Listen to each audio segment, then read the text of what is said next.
और उसके पश्चात 2000 में VRS लेकर के आपने फुल टाइम डेडिकेट किया ऑर्गेनाइजेशन में। आप इंटरनेशनल फैकल्टी भी हैं, कई सारे टीवी शोज़ भी आप करते हैं। लॉकडाउन के टाइम पर एक रसोई शो भी आता था, स्पिरिचुअल रसोई शो, उसको भी आपने ऑर्गेनाइज़ किया। इस तरह के बहुत सारे कार्यक्रम भी आप आयोजित करते हैं, बहुत सारे कैंपेन्स भी आपने आयोजित किए हैं। और एक कैंपेन तो ऐसा भी था कि आपने एक दिन में 108 प्रोग्राम्स ऑर्गेनाइज़ किए थे। तो हमारे बीच में ऐसी महान हस्ती पहुंचे हुए हैं हमारे उर्मिल दीदी जी। आप एडमिनिस्ट्रेशन विंग के जोनल कोऑर्डिनेटर भी हैं दिल्ली जोन के। तो हम दीदी से जानेंगे about decision making skills.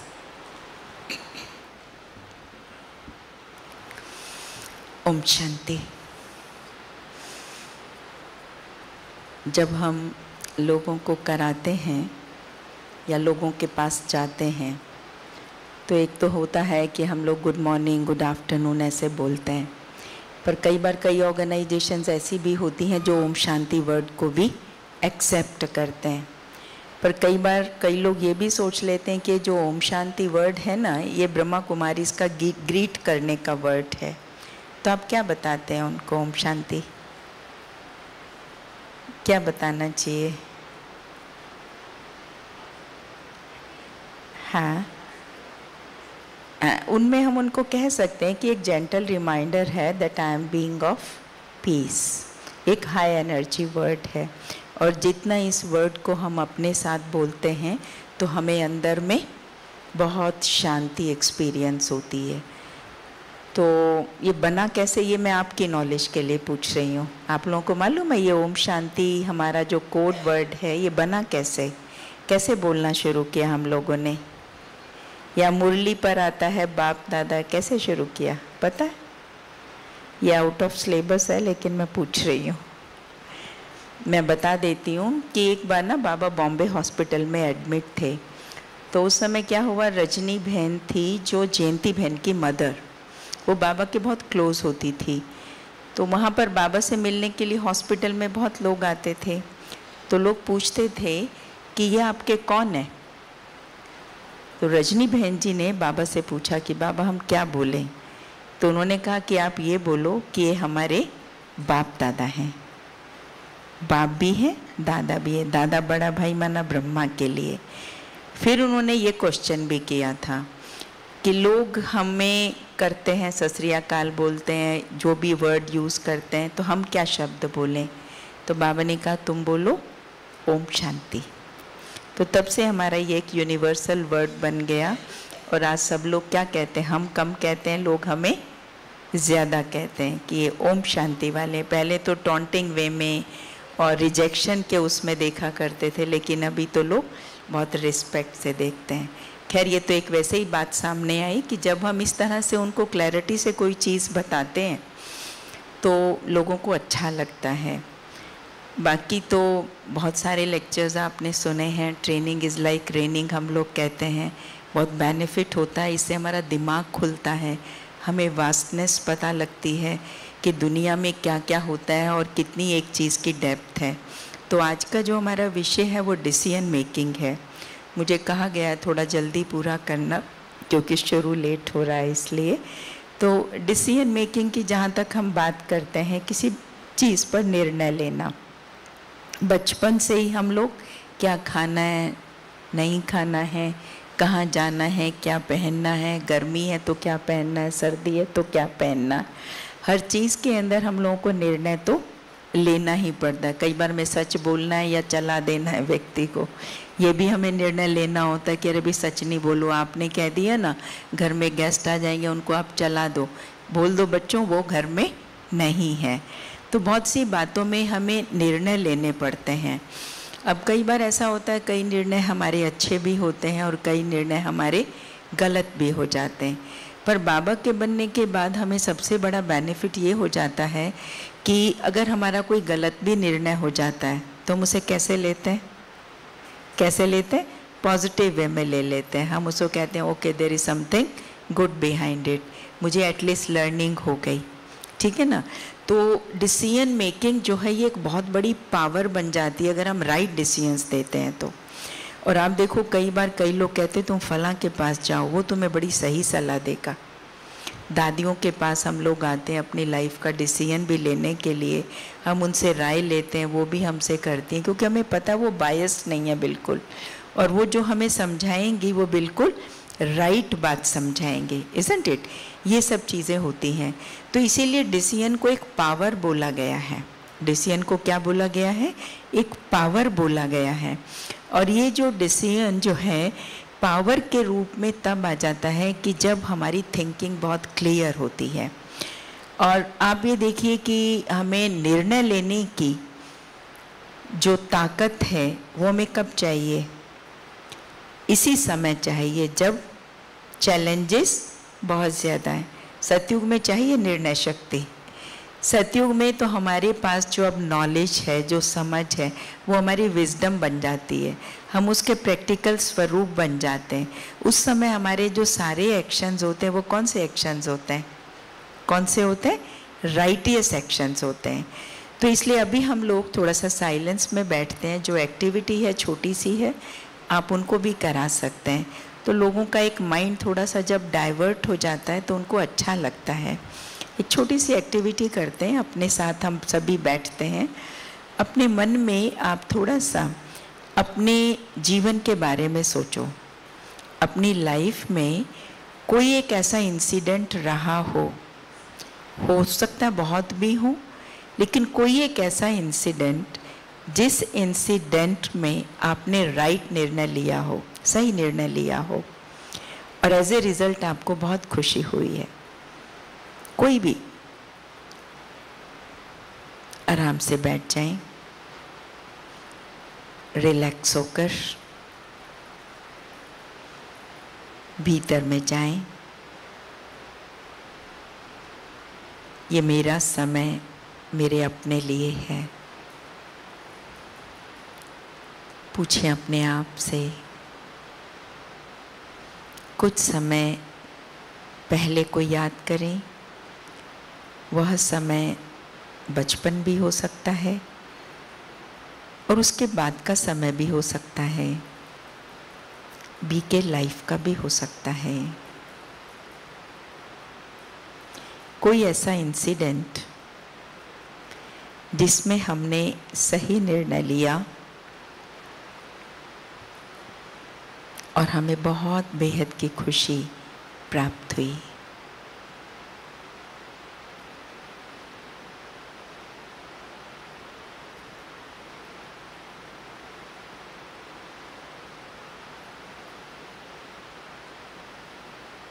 Okay, कौन शेयर करेगा?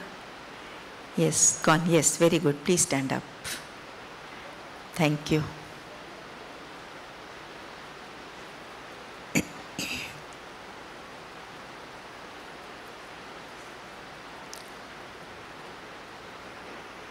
बाबा का बनने के बाद एक 5.5 साल पहले जॉब मतलब जो छोड़ने के 5.5 साल पहले एक दिन मतलब मन में आया कि भाई जो 5.5 साल हैं ये भौतिक धन ना कमा के रूहानी धन कमाना है, और 24 घंटे के अंदर अंदर VRS दे दी। और उस निर्णय का आज तक खुशी होती है। एक दिन भी जो है, वेरी गुड, एक दिन भी बाबा ने जो है 3 वाला क्लैप करो। 1 2 1 2 3, 1 2 1 2 3, 1 2 1 2 3। शॉर्ट। नेक्स्ट। नेक्स्ट कौन? बहने? कोई भी नहीं तो मैं फिर बोलूँगी। कौन? हाँ जी, एक और लेंगे बस। आज के 16 साल पहले जब इसे समर्पित होने का समय था तो उस समय कंफ्यूजन चल रहा था कि बाबा का बनना है या फिर अभी और आगे पढ़ाई करनी है और लौकिकता में रहना है। परंतु बाबा के कमरे में गए और 1 सेकंड में बाबा ने निर्णय दिया, और उस निर्णय से लौकिक परिवार भी खुश है और मैं भी खुश हूँ। Very good. 1 2 1 2 3, 1 2 1 2 3, 1 2 1 2 3। Who else? कौन? भाई या बहन? यस प्लीज, पीछे किसी का बहुत डिफरेंट हो, सेम नहीं सुनाना। जॉब का सुनाया, जैसे बीके लाइफ का सुनाया, उससे हट के। ओम शांति। मैं 20 साल से समर्पित हूँ। लौकिक में मैं एक लौता बेटी होने के कारण पापा मुझे बहुत बंधन डालते थे, लेकिन मैं बाबा के सामने एक ही बात बोलती थी कि जीना तेरी गले में, मरना तेरी गले में। लेकिन पापा की बुद्धि को बाबा ने चेंज किया। मैं निर्बंध होने के अभी मैं समर्पित हो गई हूँ। ये तो बाबा की कमाल थी। ओम शांति। Good, very good. हाँ, ये वाली कर दो ना, ताली बदल लो ना। Good, very good. यस, आप लास्ट। डिफरेंट है कुछ या बीके लाइफ का ही है? बीके का कोई और बात हो, कोई चैलेंज आया हो सामने? ओम शांति। हाँ जी। कॉलेज लाइफ में पढ़ते हुए कभी बहनों पर मुसीबत आई और उन्होंने मुझसे जो है सहायता मांगी और मैंने उनकी सहायता की, जो बहुत मुश्किल में थी। और इसी तरह से एक बहन ने, उनकी थोड़ी गरीबी का ऐसा समय चल रहा था और उसको जो है मदद की, तो आज वो एक ऊंचे मुकाम पर है। बहुत बढ़िया, बहुत बढ़िया।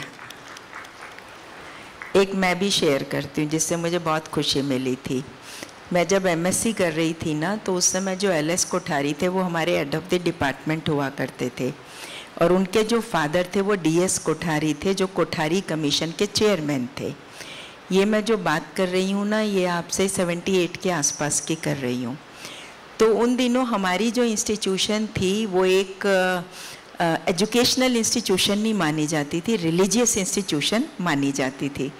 तो मन में आया कि नहीं, ये रिलीजियस इंस्टीट्यूशन कहते हैं। तो जगदीश भाई जी को बहुत रहता था, आप सब जानते हैं ना, जगदीश भाई जी को बहुत रहता था कि किसी तरह से ये डीएस कोठारी जी लिख करके दे दें कि ब्रह्मा कुमारीज एजुकेशनल इंस्टीट्यूशन है, तो हमारे बहुत से रास्ते खुल जाएंगे। तो उस समय खैर मैं कट शॉर्ट करती हूँ कि कर कुरा के मैंने वो चीज़ करवा दी। मैंने कहा भाई साहब मैं करा के ही रहूँगी इसको।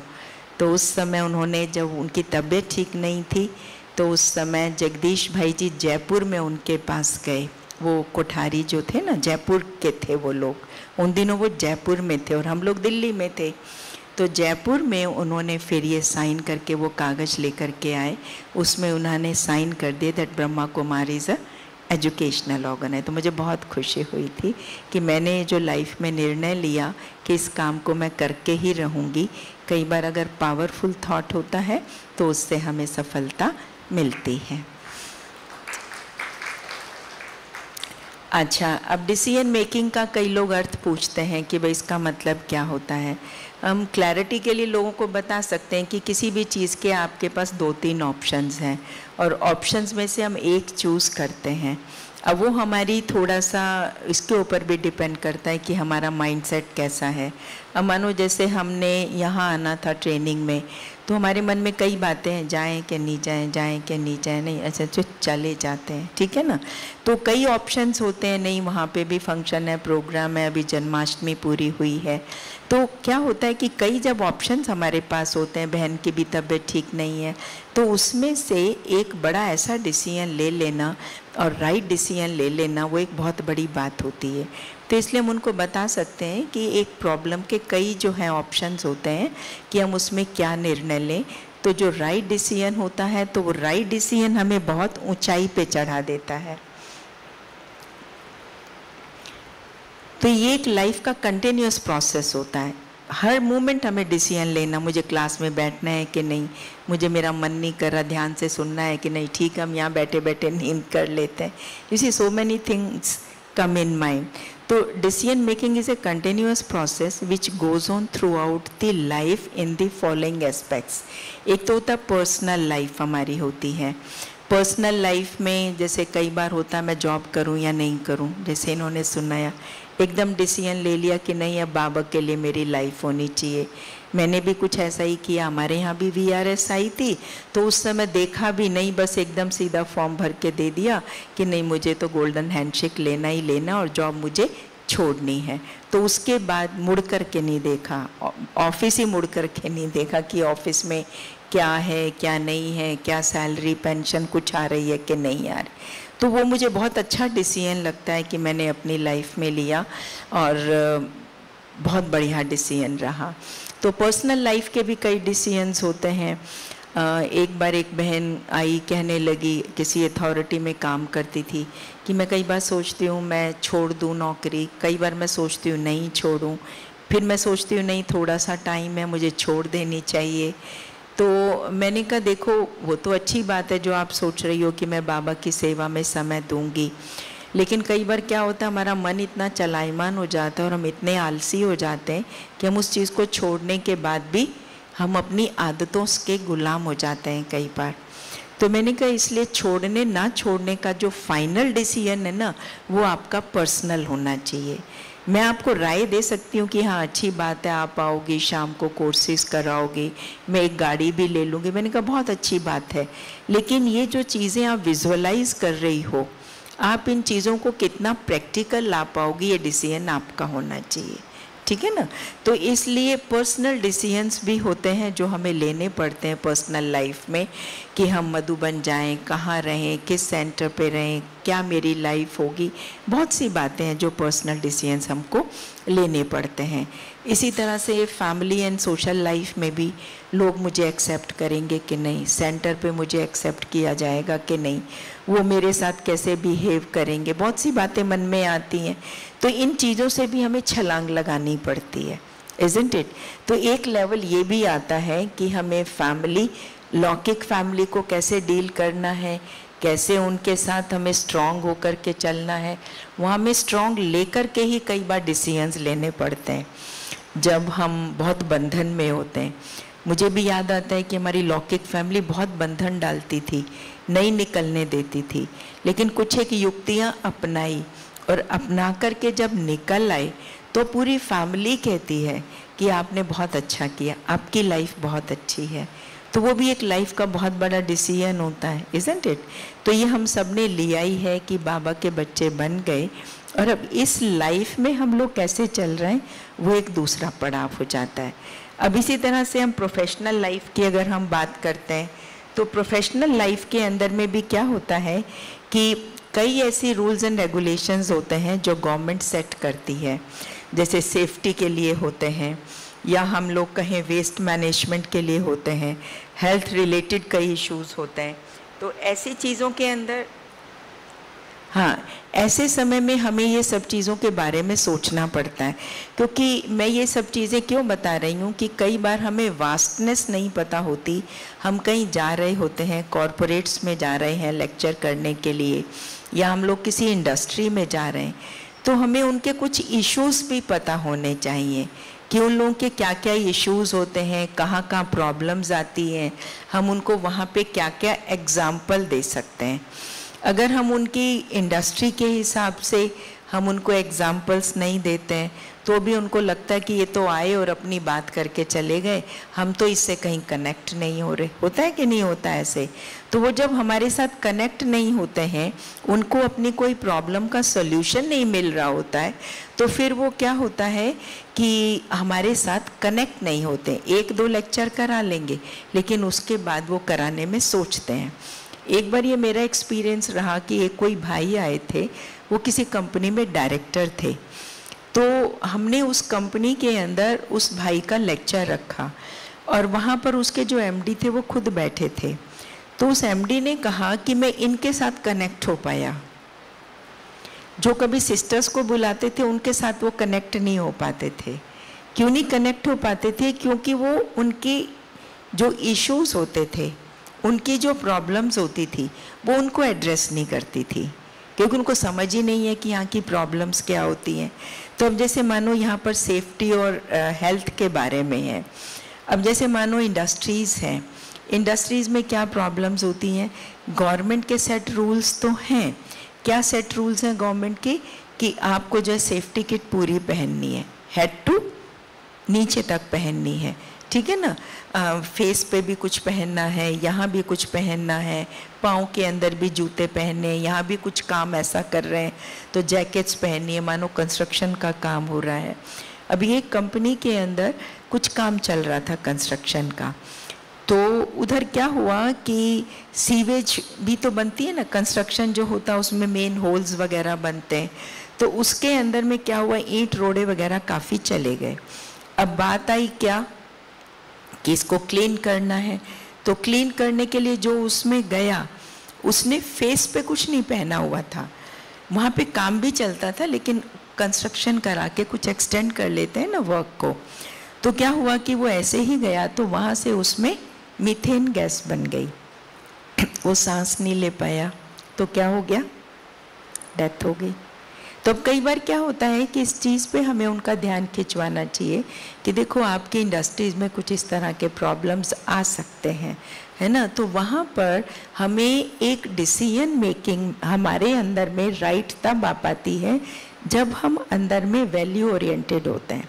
अगर हमारे में नहीं, चलो ठीक है चला गया कोई बात नहीं, मजदूरी तो था ना, हम करके उस केस को रफा दफा कर देते हैं। हमारे अंदर में क्या होना चाहिए, केयरिंग एटीट्यूड होना चाहिए। जब हमारे में केयरिंग एटीट्यूड होता है तो उससे क्या होता है कि हमारा अंदर से फोकस क्लियर होता है, फोकस क्लियर होने से हमारी थिंकिंग क्लियर होती है, और हम लोग दूसरों के लिए जब फील कर रहे होते हैं तो हमारे जो डिसीजंस होते हैं वो दूसरों को भी अच्छे लगते हैं। तो इसलिए ये चीज़ पे ध्यान खिंचवाना उनका बहुत ज़रूरी है। अब जैसे हेल्थ की बात है, हेल्थ की बात को लेकर के हम उनको बता सकते हैं कि आप उसके लिए कुछ ऐसी टॉक्स ऑर्गेनाइज कर सकते हैं।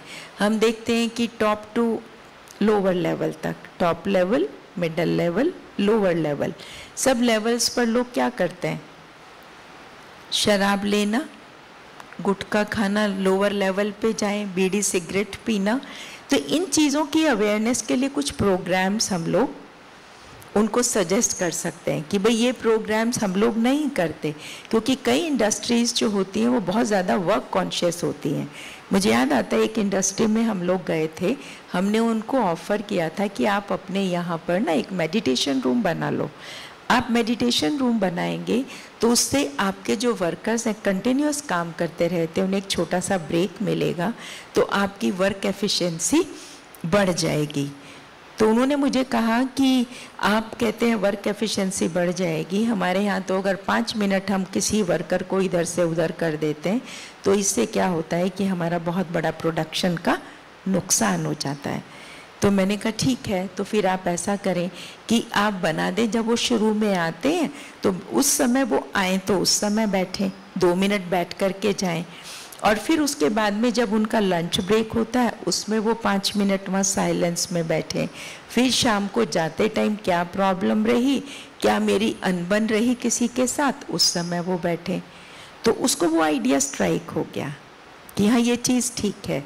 तो हमने कहा इससे क्या होगा कि जो मन में सारे दिन में कई बातें आ जाती हैं और हम उनको घर में लेकर के चले जाते हैं, या फिर वहाँ रहकर हम फ्रिक्शंस को लेकर ही काम करते रहते हैं, तो इससे उसमें सुधार आएगा। तो अभी अगर आपका इतना प्रोडक्शन है तो हम ये आपको गारंटी देते हैं कि आपका जो प्रोडक्शन है और ज़्यादा बढ़ेगा, क्योंकि व्यक्ति जितना खुश होगा वो उतना ही अच्छे से काम कर पाएगा। तो ये जब हमने उनको सजेस्ट किया तो ये चीज़ उनको बहुत अच्छी लगी। अब इसी तरह से हम देखते हैं कि मार्केट में कंपटीशन बहुत है ना, कंपटीशन बहुत है। तो कॉम्पिटिटर्स क्या करते हैं कि ये मेरा कॉम्पिटिटर आ रहा है, वो मेरा कॉम्पिटिटर आ रहा है, तो हम लोग क्या करते हैं कि हम लोग जो है ना क्वांटिटी वही रखते हैं लेकिन उसकी क्वालिटी को डिग्रेड कर देते हैं।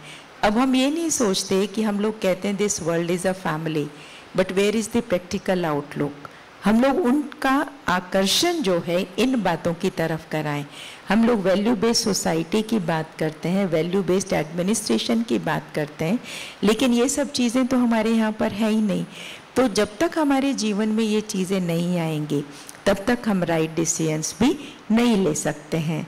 फिर इसमें जो है क्वालिटी प्रोडक्शन के ऊपर हमारी जो थिंकिंग भी होनी चाहिए वो भी कैसी होनी चाहिए, रैशनल थिंकिंग नहीं होनी चाहिए। इतना पैसा स्पेंड किया तो इतना हमें मिलना चाहिए। हम थोड़ा सा उनको बता सकते हैं कि भाई देखो इनोवेटिव थिंकिंग, इसको क्रिएट करके हम लोग अपनी प्रोडक्शन और हम लोग जो इनकम है उसको कई गुना बढ़ा सकते हैं। जैसे आप देखिए रीफिलिंग सिस्टम हम लोगों ने शुरू किया, शैम्पूज को और एक ये जो हैंड वॉश करते हैं ना, इनको हम लोग क्या कर लेते हैं, रीफिलिंग बॉटल्स, इजंट इट। तो रीफिल कर लेते हैं तो क्या हो गया कि हमारी कॉस्ट ऑफ प्रोडक्शन भी कम हुई, क्योंकि बार बार जो बॉटल की कॉस्ट जा रही है वो क्या हो गई, हमारी कट हो गई। अब पहले जो मिलते थे जैसे कोल्ड ड्रिंक्स मिलते थे, वो कैसे मिलते थे, वो मिलते थे प्लास्टिक बॉटल्स के अंदर, इजंट इट, या कांच की बॉटल्स में आते थे। फिर इन्होंने क्या किया, इस चीज़ को किस में कन्वर्ट कर दिया, वो टेट्रा पैक आने लगे, छोटे छोटे जूस के मिलते हैं ना। तो कुछ ये है इनोवेटिव थिंकिंग, क्योंकि कंज्यूमर की अगर हम रिक्वायरमेंट को देख कर के काम करते हैं तो कंज्यूमर हमेशा हमारा जो प्रोडक्ट है वो ज़्यादा अच्छे से खरीदेगा। तो ये टाटा है, इन लोगों ने काफ़ी इस चीज़ के ऊपर ध्यान दिया है। तो इसलिए हमें हमेशा, जैसे मानो एक आयरन फाउंड्री, उसको उन्होंने क्या किया है कि वहाँ पर सारा जो उसका वेस्ट होता था, मतलब इससे कितने ज़्यादा गैसेस प्रोड्यूस होते थे, उसको उन्होंने क्या किया, उसमें कन्वर्ट कर दिया सोलर में। तो बच गया ना, काफ़ी कुछ बच गया जो एनवायरमेंटल पोल्यूशन होता था। तो इंडस्ट्रीज़ का इन चीज़ों में बहुत सहयोग होना चाहिए। कई बार हम क्या करते हैं, कॉरपोरेट्स में किसी ने कोई बात किसी को कह दी, वो उससे इन्फ्लुएंस हो गए, इन्फ्लुएंस होके हम लोग दूसरे को क्या करते हैं, एकदम हम उनको मीमो इशू कर देते हैं कि भाई ठीक है, फ्रॉम टुमारो ऑनवर्ड्स ओके, आप अपना जो करना है अब करना, आपका ये लास्ट है डे। तो कई बार क्या होता है कि जब हम लोग बायस्ड होते हैं किसी भी चीज़ के बारे में, तो हम उनका अटेंशन लाए वैल्यूज़ की तरफ, that what we are lacking in this society is values. और वैल्यूज़ ना होने के कारण से जब हम किन्हीं की बातों को अपने अंदर में होल्ड कर लेते हैं तो उससे हमारे अंदर में मेंटल ब्लॉक्स बन जाते हैं। हम लोग जो हैं मनी कॉन्शियस हो जाते हैं और हम लोग कंज्यूमर की हेल्थ पे उसका क्या असर पड़ेगा। जैसे पेस्टिसाइड्स अब बना दिया, ऑर्गेनिक खाना है, ये ऑर्गेनिक है, ये पेस्टिसाइड्स का है, तो लोगों की सेहत पे तो उसका बुरा प्रभाव पड़ रहा है ना। मेडिसिन्स का आप देख लीजिए, उनका लोकल मेडिसिन्स मिलते हैं, उनको खाने से कितनी तबीयत खराब होती है। तो इन सब चीज़ों के पीछे जो माइंडसेट है वो क्या है, करप्ट है। करप्ट है कि नहीं है? तो करप्ट होने की वजह से आज सोसाइटी की ये हालत हो गई है। तो इसलिए क्या हम उनको लेकर के आ सकते हैं कि देखो, डिसीजन मेकिंग के दो तरीके होते हैं, एक तो होता है स्लो प्रोसेस और एक होता है फास्ट क्विक प्रोसेस। अब कई डिसीजंस होते हैं हमें एकदम फास्ट लेने पड़ते हैं और कई होते हैं बड़े स्लो लेने पड़ते हैं। कोई मुझे इंडस्ट्री लगानी है, विद इन ए डे तो नहीं हम डिसाइड कर सकते। हम बीके बने तो हमने एक दिन में तो नहीं डिसाइड कर लिया कि नहीं मुझे तो बस आर या पार, इजंट इट। सभी ने थोड़ा टाइम लिया ना, 2-4 साल ज्ञान में चले, बहनों के जीवन को देखा, सेंटर पे देखा, फिर हमें लगा ये तो बहुत अच्छी लाइफ है, तो हमें इस लाइफ को बनाना चाहिए। तो निर्णय जो हमें लेना हो उसके लिए देखो अपने यहाँ यज्ञ में भी कितना अच्छा सिस्टम है। हमारे यहाँ पर सेंटर एक एडवाइजरी कमेटी है दिल्ली में, तो मैंने देखा कि हमारे सीनियर्स जो हैं वो बड़े बहुत ही समझदार हैं। एक मीटिंग में हमने नोट किया, किसी सेंटर की बात थी तो उसको लेकर के उन्होंने बड़े अच्छे से बात शुरू करी। पहले उन सेंटर वालों की बात सुनी, बहन की बात को सुना, सुनने के बाद केवल वहीं तक उसको नहीं रखा, फिर वो जिसका स्थान था उसको बुलाया गया, उससे कुछ पूछताछ थी वो की गई, फिर उसके पीछे कोई और बैक था उससे पूछा गया, फिर करने के बाद जो मेन मेंबर्स थे उनसे पूछा गया कि आपकी इसके बारे में क्या राय है। तो उससे क्या होता है, वो डिसीजन, कई बार हम अपने ऊपर ही प्रेशर बहुत ज़्यादा ले लेते हैं, हम ये कर लेते हैं, हम ये कर लेते हैं, ये कर लेते हैं, लेकिन कई बार दूसरे लोगों को इन्वॉल्व करने से हमारे सॉल्यूशंस जो बहुत सरल हो जाते हैं। तो इसलिए हमें लोगों को इन्वॉल्व करना चाहिए। इसीलिए अपने यज्ञ के अंदर देखो नियम है कि हम हमेशा सबसे राय लेते हैं और कई बार इतनी अच्छी राय मिल जाती है, निर्णय मिल जाता है कि हम कुछ और सोच रहे होते हैं और किसी दूसरे ने उससे बेटर ओपिनियन दे दी होती है। हम लोग इतने बायस तो होते नहीं हैं क्योंकि हम तो इसको फैमिली वे में लेते हैं, तो कोई छोटा भी कोई राय दे रहा होता है तो हमें बहुत अच्छा लगता है और हम उसको एक्सेप्ट करते हैं बहुत अच्छे तरीके से। ऐसा ही होता है ना हमारे यहाँ। तो इससे क्या होता है कि हम लोग जो है कभी भी मार नहीं खाते, मार नहीं खाते। अब हमारी इंस्टीट्यूशन क्यों इतनी आगे बढ़ती जा रही है, उसके पीछे जो रीज़न है, उसके पीछे रीज़न यही है कि हमारा सिस्टम जो है वो वैल्यू बेस्ड है, और इसलिए हमारे जो निर्णय होते हैं वो बड़े हमेशा वैल्यूज़ को सामने रख कर के ये निर्णय लेते हैं। जैसे मुझे याद आता है हमारे दादी प्रकाशमणि जी होते थे, जब भी हमारी ज्ञान सरोवर के अंदर एडमिन कॉन्फ्रेंसेज होती थी तो दादी जी हमेशा आते थे और आकर के हमेशा पहले क्या पूछते थे, आप सब ठीक ठाक हो, आप रह ठीक से रहे हो, भोजन सब ठीक मिल रहा है, कोई दिक्कत तो नहीं है, अगर दिक्कत है तो मुझे बताना।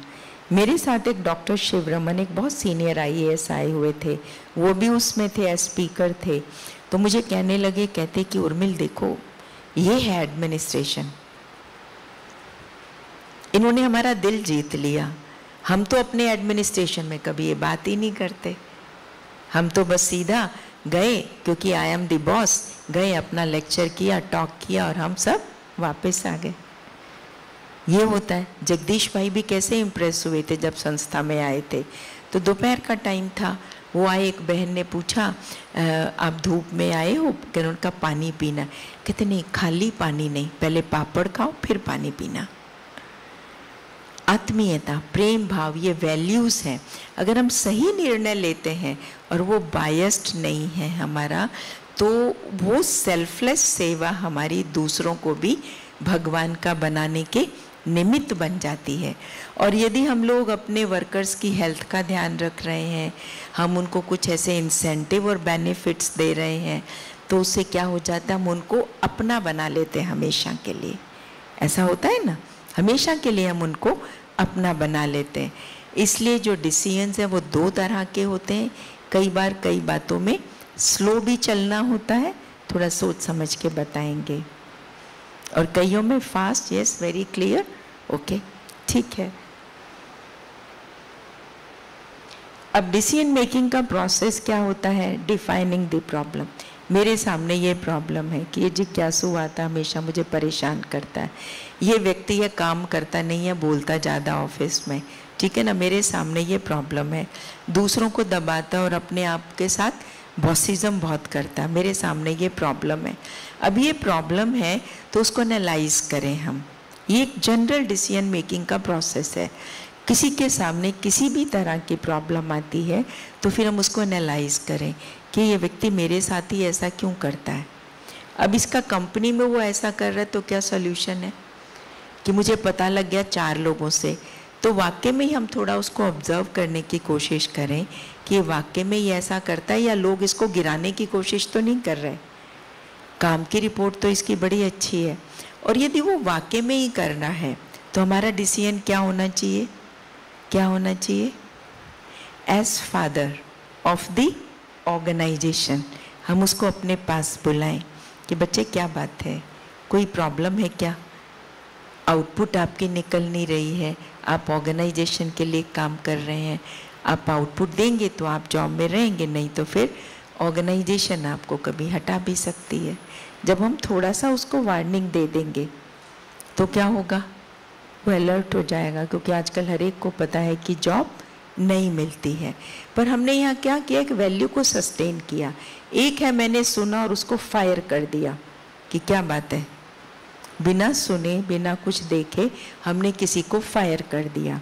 हमारे यहाँ ऑफिस में क्या होता था, कई बार लोग जो है ना, जिसको हम कहेंगे चापलूसी या चमचागिरी बहुत करते हैं ना, कई लोग ऐसे होते हैं कि बड़े चापलूसी वाले होते हैं, चापलूसी करके बॉस के चारों तरफ घूमते रहेंगे, काम नहीं करेंगे कुछ भी। तो एक इसी तरह से मेरी मेट हुआ करती थी, तो वो बॉस के पास जाके बैठना, चाय वाय पीना, और हम थोड़े से डिफरेंट स्टाइल वाले थे, गए काम किया और फिर रहता था निकले थोड़ा सेवा करेंगे। तो वो ना बड़ा अच्छा इंप्रेशन क्रिएट करके बैठी हुई थी कि मैं तो बहुत काम करती हूँ, बात मत पूछो, मैं तो बहुत काम करती हूँ। तो मुझे बड़ा लगा, मैंने कहा करती धरती कुछ है नहीं और इसने इंप्रेशन ऐसा बना रखा है।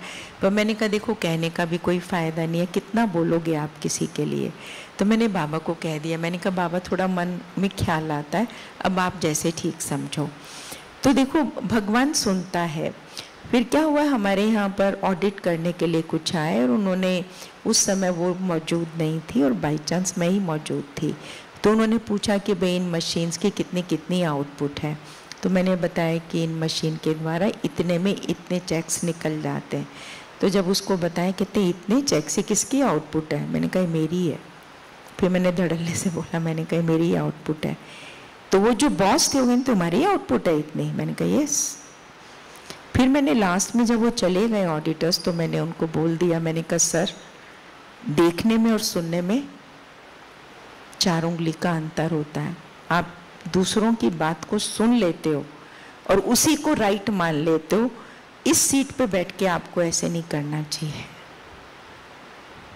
देना चाहिए था कि नहीं, सत्यता को देना चाहिए था। सत्यता को सभ्यता से देने में कोई हर्जा नहीं होता। And then he realised also कि भाई हाँ, क्योंकि ये चीज़ें आजकल बहुत ज़्यादा चलती हैं, तो इसलिए ये सब चीज़ें थोड़ा सा हम उनको जब समझाते हैं ना, तो उन लोगों को लगता है कि ये कुछ ये हमारे मतलब की बात कर रहे हैं, और फिर निकाल के हम लाते स्पिरिचुअलिटी के ऊपर ही हैं, उनको वैल्यूज़ के ऊपर ही हैं। वो ऑर्गेनाइजेशन टू ऑर्गेनाइजेशन डिपेंड करता है कि कई ऑर्गेनाइजेशंस वैल्यूज़ के ऊपर बहुत सुन लेते हैं, लेकिन स्पिरिचुअलिटी वर्ड सामने लाओ तो शायद कई लोग डर जाते हैं। लेकिन अभी वैसे इतना माहौल नहीं है, हम स्पिरिचुअलिटी का भी उनको ट्रू मीनिंग देते हैं, तो वो लोग उस चीज़ को एक्सेप्ट करते हैं। फिर उसके ऑल्टरनेटिव सॉल्यूशंस निकालो कि भाई ऐसे नहीं तो ऐसे, ऐसे नहीं तो ऐसे, ऐसे नहीं तो ऐसे, कैसे उस काम को हमें करना है। फिर जब हम उसका निकालते हैं सॉल्यूशन, तो कोई ना कोई सॉल्यूशन निकल आता है। निकल आता है कि नहीं निकल आता है? हर प्रॉब्लम का कोई ना कोई सॉल्यूशन जरूर होता है। और फिर उसको हम लोग क्या करें, इवेल्युएट करें, कुछ ऑल्टरनेट टेक्निक्स सामने ला करके कि भाई हम कैसे इसको इवेल्युएट कर सकते हैं कि मेरी ओपिनियन में कौन सी ओपिनियन जो बड़ी रिचेस्ट भी है, बड़ी उसके अंदर टाइम कंज्यूमिंग भी बहुत कम है और चीप भी है, सस्ती भी है और इजी भी है। कई बार ऐसी चीज़ें निकल आती हैं। अब जैसे मानो हम लोग ही सेवा पे निकलते हैं, हम कहते हैं कि हम अपनी गाड़ी से जाएंगे, हमारा अपना ही ड्राइवर होना चाहिए। वो हमारे लिए क्या है, हो सकता है बहुत एक्सपेंसिव हो, बड़ी बहनें अफोर्ड कर सके, लेकिन हम सब शायद ना कर पाएँ। अब हमारे लिए इसका क्या सोल्यूशन हो सकता है कि हम किन्हीं घरों में रहने वाले भाई बहनों को सहयोगी बना लें। अब सहयोगी तो हम बना रहे, लेकिन अगर लास्ट मोमेंट हम करेंगे उनको, तो उनका निर्णय क्या होगा, अभी नहीं आ सकते हम। और आपने उनको 7 दिन पहले कह रखा है कि सैटरडे संडे में आपकी सेवा की ज़रूरत पड़ सकती है, तो आप अपने आप को फ्री रखना। तो उसका जवाब हमारे प्रति क्या हो जाएगा, क्या हो जाएगा, वो पॉजिटिव उस मोड में आ जाएगा। ठीक है ना? तो क्या हो गया, हमारा धन भी बच गया, धन बच गया, हमारे साथ भी चला गया, हमारी सिक्योरिटी भी हो गई, सेवा में भी मददगार बन गया।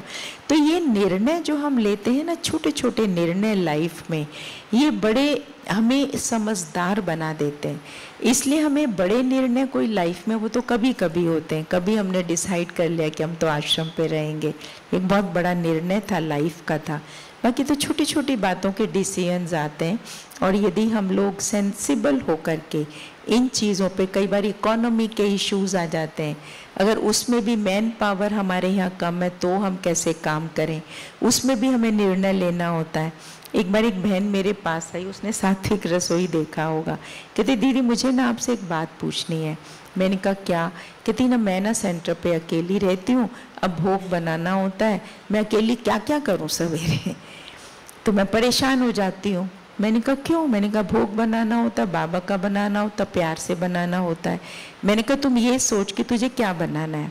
अच्छा भी कहती मुझे चलो हलवा बनाना है।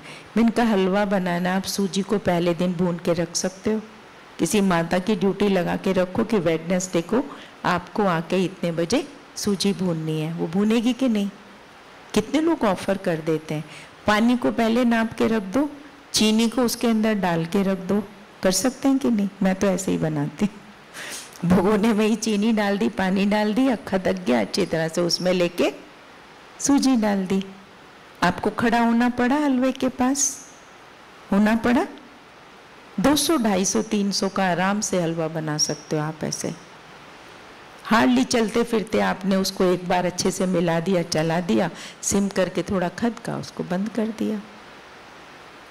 तो ये कई ऐसे निर्णय होते हैं जब हमारे पास मैन पावर नहीं होती तो हम अपने काम को कैसे करें। एक बार टी सीरीज़ के हेड को हमारे यहाँ सेंटर पे आना था। उन दिनों हम लोगों ने नया नया सेंटर खोला था। उस समय कोई भी नहीं था, चांस की बात है, जो बहनें थी वो कहीं गई हुई थी और मैं अकेली थी उस समय सेंटर पे। तो मैंने एक भाई को तो बुला लिया था जो उनसे मिल सके और बात कर सके, लेकिन अब मैं उन्हें काम तो नहीं कह सकती थी कि आप ये कर देना मेरे साथ। तो मैंने इस चीज़ को सिंप्लीफाई करने का सोचा कि क्या करूं। तो मेरे मन में एक स्ट्राइक हुआ।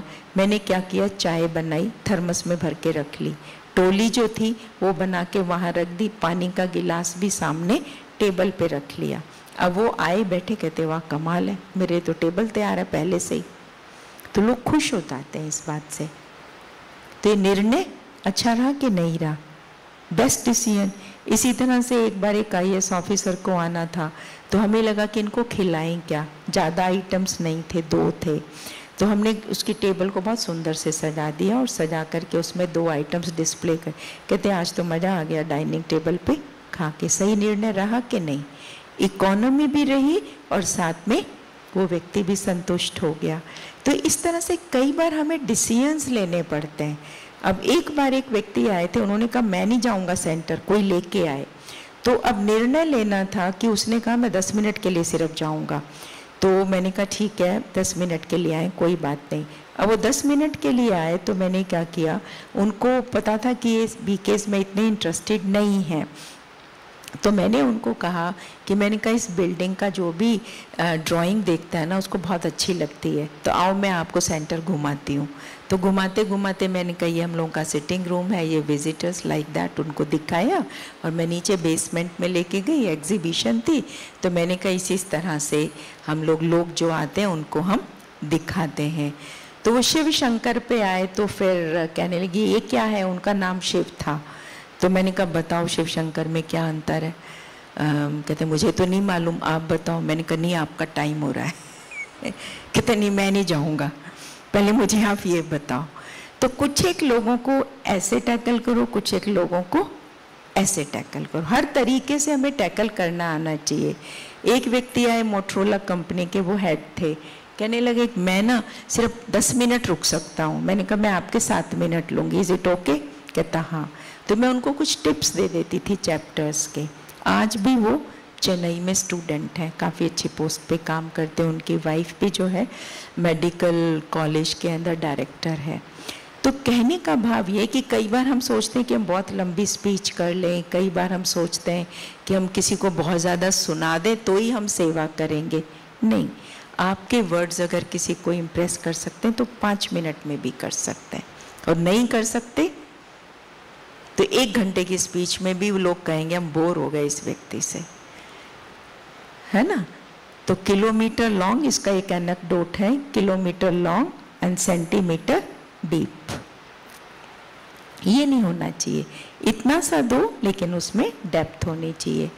इसी तरह से सेलेक्ट करो ऑल्टरनेटिव्स और फिर उसके बाद इम्प्लीमेंट द डिसीजन, फिर उसको इम्प्लीमेंट करो।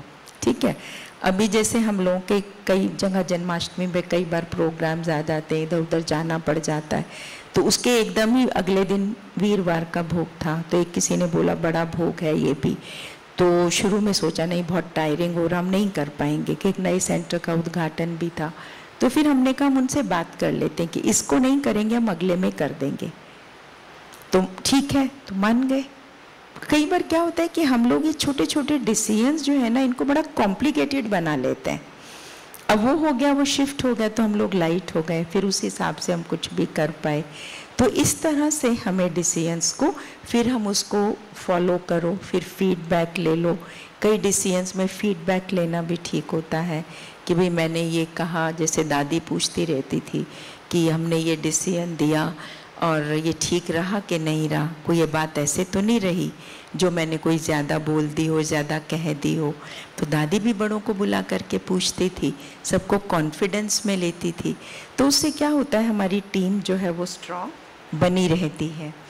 और इसमें एक वो स्टोरी भी आती है जो यहाँ तो नहीं खुलेगी, हाँ, ये इसमें होती है ना, ये 4 वाइफ्स वाली एक स्टोरी है ना, कि एक किंग था, उसकी 4 पत्नियां थी। तो उसका जब डेथ का टाइम आता है ना, तो वो क्या कहता है, अपनी चारों वाइफ्स को बुलाता है। सबसे पहले उस वाइफ को बुलाता है जिसको वो बहुत डेकोरेट करता था, ज्वेलरी ये वो सब चीज़ें उसको ला के देता था। तो वो कहता था कि मेरा टाइम लास्ट है, तो मैं जाऊंगा, तो क्या तू मेरे साथ चलोगी? कहती नहीं, मैं तो नहीं जाऊंगी, मेरे को तो इन चीज़ों से बहुत प्यार है। फिर वो दूसरी को बुलाता है, तो वो दूसरी वाइफ से पूछता है, उसको वो सारी अपनी पोजेशंस, गाड़ियाँ, प्रॉपर्टी ये सब दिखा के रखता था। तो उससे पूछता है, तो वो भी कहती है कि नहीं नहीं, मैं आपके साथ नहीं जाऊंगी, मैं तो इन चीज़ों में आनंद लेना चाहती हूँ। फिर वो तीसरी को बुलाता है, वो जो बड़ी होती है, सोशल होती है, उससे पूछता है कि तुम मेरे साथ चलोगी क्या? वो कहती नहीं, मैं भी नहीं जाऊंगी, मेरे को तो अभी खेलना, खाना, कूदना, मज़े करने हैं यहाँ पे। फिर वो चौथी वाइफ जो बुलाता, वो कहती हाँ मैं तुम्हारे साथ चलूँगी और अंत तक तुम्हारा साथ दूंगी। चौथी वाइफ कौन सी? गुड कर्मास है ना, जो हमारे साथ जाते हैं।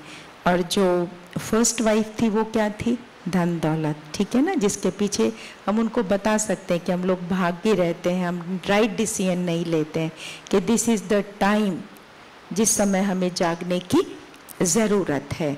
और इसी तरह से दूसरा जो हमने बताया कि वो जो पोजेशंस हैं, गाड़ियाँ, ये सब चीज़ें हम इनके पीछे भागते हैं। तो ये सब चीज़ें भी क्या हैं? ये सब पैरिशेबल हैं। तो आज है, कल हो सकता है नहीं हो। अभी कितना कुछ हुआ बारिशों के दिनों में, कितनों की गाड़ियाँ यूं की यूं खड़ी खड़ी पानी में बह गई, आप देख रहे हो, और खुद भी डूब रहे हो और गाड़ी भी डूब रही है, ठीक है ना। इसी तरह से तीसरे, हम कहते नहीं, मित्र संबंधी क्या कहेंगे, हमारे घर वाले क्या कहेंगे, तो सब क्या है, यहीं रखा रह जाना है। जो राइट डिसीजन है, अच्छे कर्म के लिए अगर मैंने राइट डिसीजन लिया, तो ये हमारे साथ जाता है। तो इसलिए हमें हमेशा कोशिश करनी चाहिए कि हम राइट डिसीजंस लें। अब हमारी थिंकिंग को इन्फ्लुएंस कौन करता है, उनको हम ये समझाएं और उनको हम थिंकिंग प्रोसेस पे ले आएं। अब इस टॉपिक को आप लोगों के हिसाब से बढ़ा सकते हो, क्योंकि थिंकिंग के बारे में हम बहुत सी चीज़ें जानते भी हैं। 4 तरह के विचार होते हैं, 5 तरह के विचार होते हैं, कौन से तरह के विचार हमें करने चाहिए। लेकिन हमने इस स्लाइड को दूसरे तरीके से प्रेजेंट किया है कि इन्फ्लुएंस हम किसको कहते हैं, which takes away our positivity. जैसे मानो 2 लोग आपस में खड़े बात कर रहे हैं, और बात क्या कर रहे हैं कि ना, वो हमारी फ्रेंड है ना जो यहाँ इस मीटिंग में आई हुई है, ट्रेनिंग में, उसका ना बर्थडे है, तो चलो शाम को हम उनको सरप्राइज देंगे। अब वो आ जाती है अचानक, तो हम लोग चुप हो जाते हैं। तो उसके मन में क्या आ गया, ये मेरे को देख के चुप हो गया, इसका मतलब कोई मेरी बात कर रहे थे। हम नेगेटिव जल्दी सोच लेते हैं ना। अब भले हम उसका बर्थडे प्लान कर रहे थे, तो क्या होता है कि कई बार हमें दूसरों की थिंकिंग इन्फ्लुएंस कर देती है, और हम लोग व्यक्ति के बारे में कुछ और गलत सोचने लगते हैं, ठीक है। तो इसलिए हमें कभी भी गलत नहीं सोचना, उसको हम इन्फ्लुएंस कहेंगे।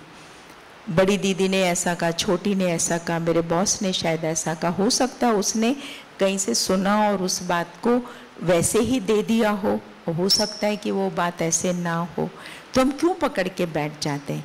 इसीलिए बाबा ने हमारे अंदर में कहा है कि बच्चे तुम सच्चे तो सच्चे दिल पर साहेब राजी है। फिर कुछ एक्सटर्नल इन्फ्लुएंसेस होते हैं, कुछ इंटरनल भी होते हैं। एक्सटर्नल जो इन्फ्लुएंसेस होते हैं वो सिचुएशन की तरफ से होते हैं, बाहर की कोई परिस्थिति, जैसे मैंने एक ये सिचुएशन दी। फिर कोई होते हैं लोगों की तरफ से भी होते हैं, और कई जो होते हैं प्रेजेंट इन्फॉर्मेशन भी होती है। तो प्रेजेंट इन्फॉर्मेशन हमें गलत मिली, उसके बेस पे हमने सोचना शुरू किया, और वो इन्फॉर्मेशन के अंदर दम ही नहीं था। होता है ऐसा? नहीं होता, कितनी बार उसमें दम ही नहीं होता है। तो इंटरनल इन्फ्लुएंसेस होते हैं, कई पास्ट मेमोरीज होती हैं जो हमारे अंदर में इतनी डीप रूटेड होती हैं, इसके बेस पे भी हम कई बार, भाई नहीं, पहली बार हमने बिजनेस स्टार्ट किया था वो फ्लॉप हो गया था, अब नहीं मैं करूँगा। कोई याद आ गई पिछली बार हम यहाँ से गए थे तो चोट लग गई थी, अब हम फिर से इस रास्ते से नहीं क्रॉस करेंगे। पिछली बार हमने स्पीच देना शुरू किया था, प्रॉब्लम आ गई थी, हम बोल नहीं पाए थे, अब हम नहीं करेंगे। तो तो पास्ट मेमोरीज भी हमारे में इनसिक्योरिटी, फियर पैदा कर देती हैं, ठीक है। इसी तरह से हमारा बिलीफ सिस्टम होता है कई चीज़ों के बारे में। हम अपने बारे में, हम तो बोल नहीं सकते, हमें तो आता नहीं है, हम कर नहीं पाएंगे। नहीं, हमारा बिलीफ अब चेंज होना चाहिए। उसको हम कैसे चेंज करते हैं?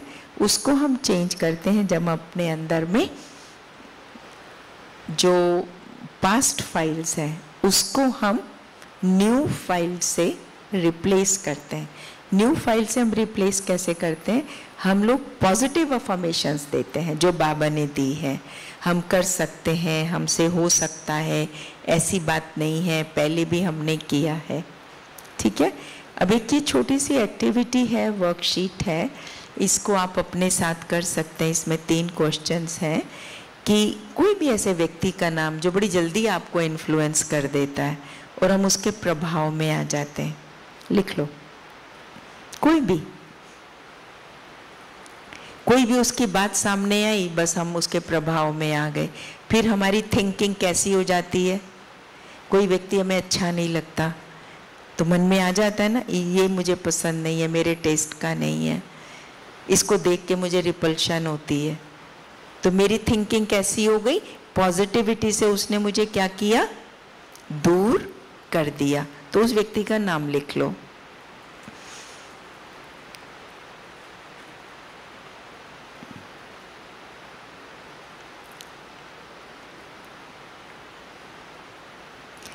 अब आप देखो, उसके साथ आपको बार बार काम करना पड़ता है, होता है ना, ऐसे रहना भी पड़ता है, खाना भी पड़ता है, बनाना भी पड़ता है, पूछना भी पड़ता है। तो उस समय हमारी थिंकिंग कैसी हो जाएगी? थिंकिंग कैसी हो जाती है? फीलिंग कैसी हो जाती है?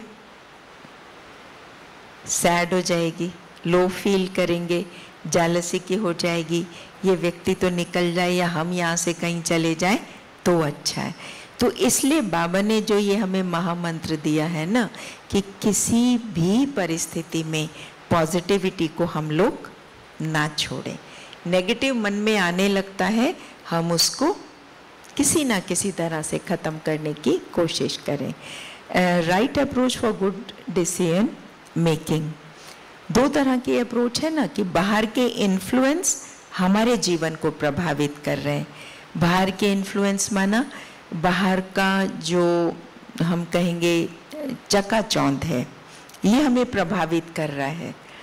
बाहर के लोगों की बातें हमें प्रभावित कर रही हैं। तो ये है आउटसाइड इन अप्रोच। एक अप्रोच होती है इनसाइड आउट।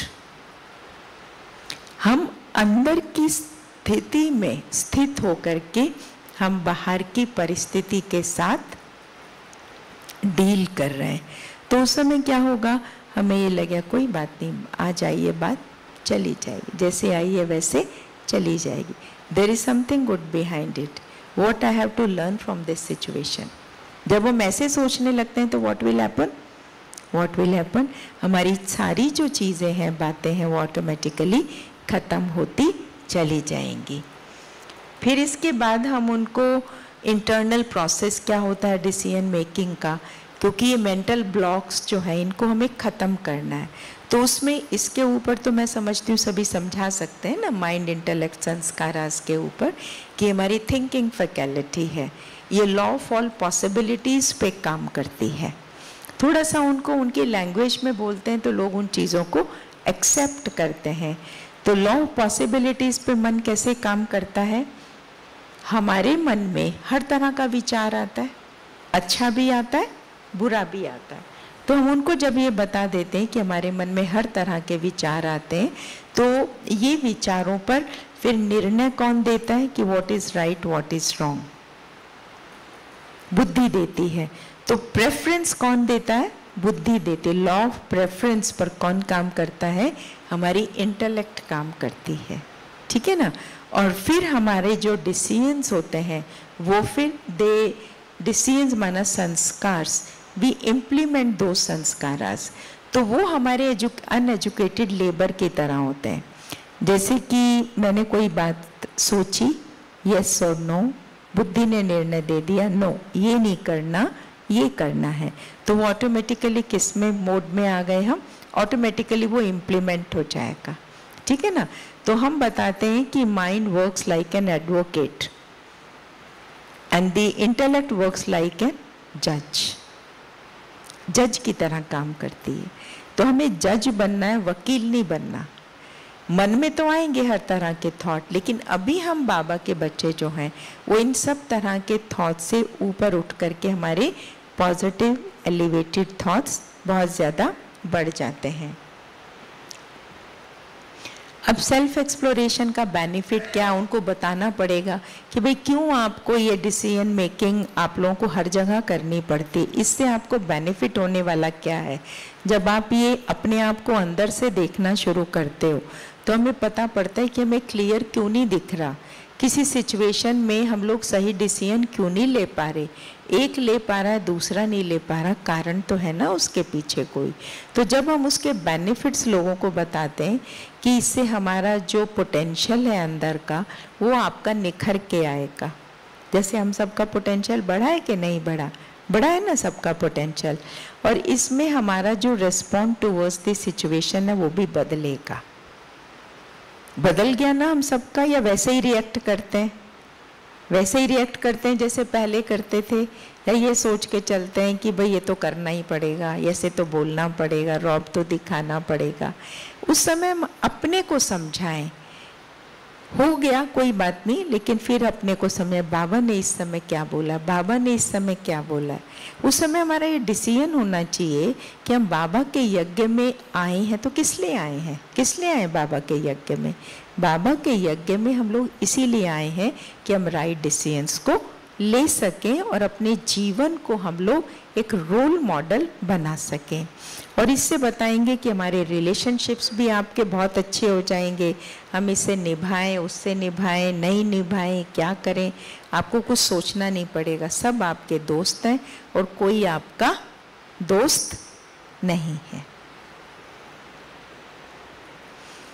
और इसमें भी हम उनको इनेट और एक्वायर्ड बता सकते हैं कि अगर हम जब मेडिटेशन की तरफ जाते हैं, स्पिरिचुअलिटी की तरफ जाते हैं, सेल्फ केयर की तरफ जाते हैं, तो ये हमारा इनेट एक्टिव होने लगता है और जो प्रोफेशनल क्वालिटीज़ के रूप में फिर हमें दिखाई पड़ता है। जैसे आप देखो इसमें बड़ा सुंदर लिखा है, नॉलेज स्टेबिलिटी में बदल जाती है। हम स्टेबल हो गए ना, जितना जिसको समझ होती है वो कहते हैं कोई बात नहीं, बड़े कहते हैं कोई बात नहीं हो जाएगा। ये अभी मैंने वहाँ से मैं आ रही थी बड़े हॉल से, वहाँ एक लेक्चर था, तो मैंने उस भाई से पूछा, मैंने कहा क्या तुम्हें लगता है ये 21 तक हॉल तैयार हो जाएगा? कहते आराम से। बिखरा तो बहुत लग रहा था लेकिन मैनेजमेंट है, ये हो जाएगा। तो नॉलेज है ना उसको कि ये काम में इतना टाइम लगेगा, ये काम में इतना, ये काम में इतना, तो उसका टारगेट था ये 20 तक हम ठीक कर देंगे। इसी तरह से प्योरिटी से हमारे में क्लैरिटी आती है, जो चीज़ प्योर होती है वो नीचे तक दिखाई पड़ती है। पीस है तो पेशेंस है, लव है तो अंडरस्टैंडिंग आती है। ये कई बार लोग कहते हैं ना कि अगर हम इनेट को प्रैक्टिस करेंगे, राजयोग हम करेंगे, तो हमें प्रोफेशनल लाइफ में क्या बेनिफिट होगा। तो उनको इसको दिखा के हम ये बताएं कि ये सारी क्वालिटीज़ हमें डे टू डे लाइफ में ज़रूरत होती हैं। ये क्वालिटी हमारे में ऑटोमेटिकली जनरेट हो जाती हैं जब हम इनेट को प्रैक्टिस करते हैं। ये हमारी पर्सनल वैल्यूज़ हैं, सोल वैल्यूज़ हैं, और ये हमारी ऑटोमेटिकली जब हम कर्म में आते हैं तो ये सारी वैल्यूज़ आ जाती हैं। जैसे ब्लिस है सेल्फ एस्टीम में आ गई, हैप्पीनेस मेरी स्ट्रेंथ है, और पावर जो है विन विन एटीट्यूड हो जाता है। जब हम शक्तिशाली होते हैं तो क्या होता है, हम हर परिस्थिति में विजयी बन जाते हैं। तो स्पिरिचुअलिटी का इसमें एक बहुत बड़ा रोल है। स्पिरिचुअलिटी हमें एक टीम बनाना सिखा देती है, एक दूसरे को आंखें रखने की कला आ जाती है। कई बार हम लोग यही नहीं निर्णय ले, हम सोचते हैं कि हम दूसरे को क्यों आगे रखें। दूसरों को आगे रखना माना खुद आगे बढ़ाना है। लिसनिंग कैपेसिटी आ जाती है, डिसीजंस हमारे अच्छे हो जाते हैं, और पावर टू डिस्क्रिमिनेट आ जाती है। तो ये सारी पावर्स जब हमारे में आ जाती है तो हमें अपनी कंपनी, ऑर्गेनाइजेशन के, मल्टीनेशनल के, या हम इसको अपने सेंटर पे भी अप्लाई कर सकते हैं कि मेरी स्ट्रेंथ क्या है, मेरी स्ट्रेंथ है, हम कहते हैं भाई 2 बहनें हैं हम सेंट पे, नहीं, मेरी स्ट्रेंथ मेरे सारे भाई बहन हैं। आप उनकी टीम को तैयार करो, आपके पास 25 लोग हो जाएंगे भाषण करने के लिए, आप उनको ट्रेनिंग कराओ, जो हम यहाँ से सीख के जाते हैं वहाँ उनको सिखाओ, हमारी अपनी प्रैक्टिस हो जाती है और फिर उनको हमें हैंड्स मिल जाते हैं। और फिर फैमिली में रहने वाले जो लोग होते हैं वो इतने एजुकेटेड होते हैं, जो चीज़ हमें कई बार सेंटर पे रहने वालों में नहीं मिल पाती है, तो इसलिए हमें उनको क्या करना चाहिए, आगे बढ़ाना चाहिए और अपना साथी बनाना चाहिए। तो ये सारे मेरी स्ट्रेंथ्स क्या हैं, मेरी वीकनेसेस क्या हैं, और मेरे सामने क्या क्या अपॉर्चुनिटी है और क्या मेरे थ्रेट्स हैं। तो जब हम इन चीज़ों पर विचार करते हैं तो उसके बाद कि भाई कोई भी एक अगर प्रॉब्लम है कि हमारा कोई सेल टारगेट, माना हमारी भी तो मार्केटिंग होती है ना, कि जैसे हम लोगों को बुलाते हैं, भाई लोग कम क्यों आए प्रदर्शनी में, लोग मेले में कम क्यों आए, ये मार्केटिंग ही तो है ना हमारी। तो क्यों ऐसे हुआ, हम स्टडी तो करते हैं ना, एक रिसर्च डाटा तो निकालते हैं कि भाई हाँ हमारे भाई बहन पर्चे तो दे आए, उन्होंने किसी को बड़े उससे दम से नहीं कहा, किसी को अखबारों में पर्चे डाल दिए, पर्सनली देने नहीं गए। अपनी क्लास में हमने बहुत अच्छे से कन्विंस करके नहीं कहा कि आपको जो है एक जने को 10 को लेके आना है, और 10 को जो लेके आएगा, जो हाईएस्ट नंबर लाएगा या उससे ऊपर लाएगा, हम उसको सबके बीच में इनाम देंगे। तो हमने क्या किया, उनके माइंड को बांध दिया, ठीक है ना। तो ये है तरीके जिससे हम लोग, अगर हम कुछ ऐसे निर्णय लेते हैं, ये सब हमारी इंट्यूटिव पावर, मेडिटेशन से हमारी क्या बढ़ती है, इंट्यूटिव पावर बढ़ती है। ये हम उनको बताएं कि इससे जब हमारी इंट्यूटिव पावर बढ़ती है तो उससे हमें राइट टाइम पर राइट टचिंग होती है कि आपको क्या करना है, क्या नहीं करना है। तो इंट्यूशन के बेस पे हम लोग बहुत वंडर्स कर सकते हैं। जैसे आर्किमिडीज का बताते हैं कि वो बैठा था पानी में नहाने के लिए, वो बहुत दिन से सोच रहा था, सोचते सोचते जैसे वो पानी के टब में बैठा, जितना पानी उसके बैठने से बाहर निकला, उसके बेसिस पे उसने तैरने के नियम बना दिए, isn't it? तो ये इंट्यूशंस हैं। जितना ज़्यादा हम लोग इंट्रोवर्ट होकर किसी चीज़ को सोचते हैं तो उससे हमारी पावर, स्ट्रेंथ जो है वो कई गुना बढ़ जाती है। तो इसलिए इसके बारे में हम उनको बताएं और फिर उनको एक प्रैक्टिकल, ये तो इसमें मेडिटेशन प्रोसेस है कि how it is going to benefit you, और फिर उसके बाद प्रोसेस है कि आप इसको कैसे कर सकते हैं, ठीक है। तो अभी हम लोग थोड़ा सा कंपनी के हिसाब से, ऑर्गेनाइजेशन के हिसाब से मेडिटेशन करते हैं।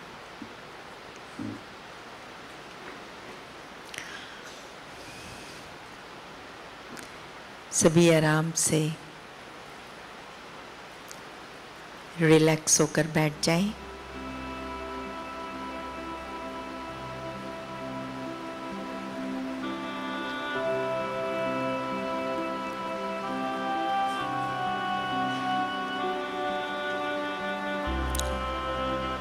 अपनी सारी एनर्जी को पाँव के अंगूठे से शुरू करते हुए ऊपर की ओर लेकर चलें।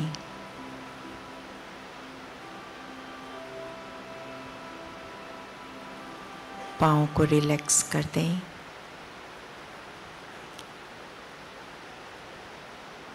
शरीर के ऊपरी भाग से भी, हाथों से भी एनर्जी को ऊपर की ओर लेकर जाएं। गर्दन से भी ऊपर, चेहरे से भी ऊपर की ओर लेते हुए सारी शक्ति को भ्रुकुटी के बीच में फोकस कर दें।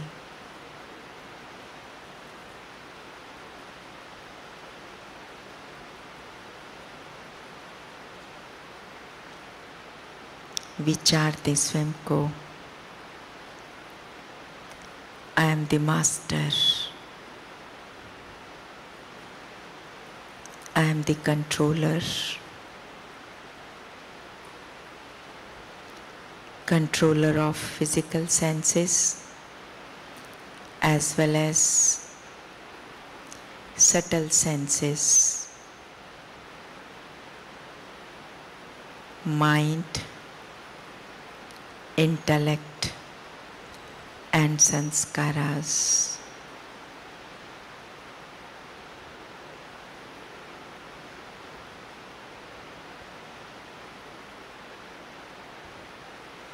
I am the master.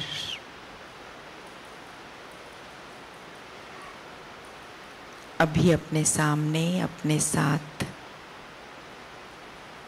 दूसरी कुर्सी पर अपनी प्रॉब्लम को बिठा लें।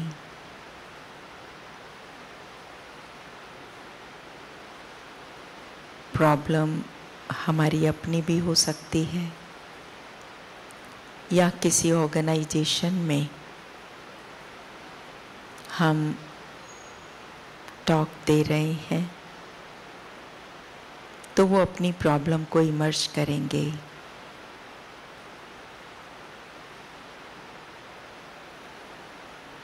अपने को बार बार अफर्मेशंस देंगे। I am very strong, very calm and cool, my intellect is very clear,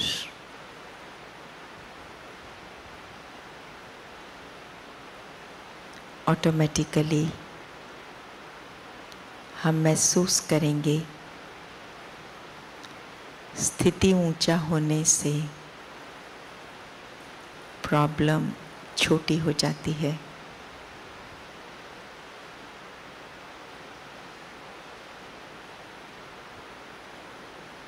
और स्थिति ऊंची हो जाती है। अब हम अपनी प्रॉब्लम का हल स्टेबिलिटी के साथ, पेशेंस के साथ निकालें।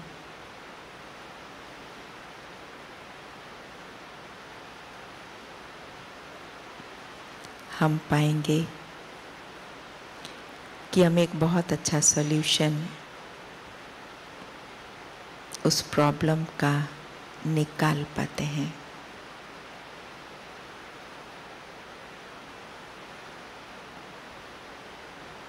लौट आए वापस। ओम शांति।